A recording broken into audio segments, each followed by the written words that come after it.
Hey guys, let's see how you can have your Tapo C400 working on a MacBook. It's very simple. As long as you have the Tapo C400 working here on your cell phone with the Tapo app, it's going to work back there on a MacBook as well. It doesn't matter if you're at home or in a different location, as long as you have internet, it's going to work, okay? So just make sure that you have the Tapo app here on your cell phone. You can just come here to the App Store and look for Tapo.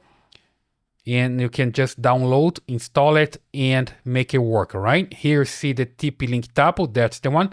Install it, create your account and your password, log in, and you can add the camera here. If you didn't do yet, I have another video here in the channel where I show how to set up the Tapo C400. As long as it's working here, you can do the same here on the MacBook, all right? Just come here to the App Store, look for the Tapo app, download it, and you can just open it up and then log in with your credentials, the same one that you use here on your cell phone. And then here you have the Tapo C400.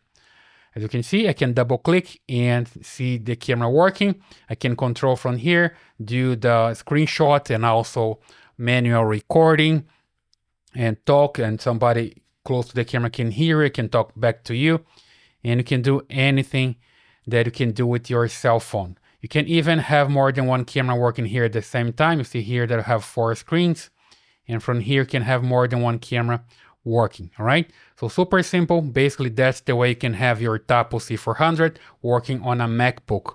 I hope you liked this video.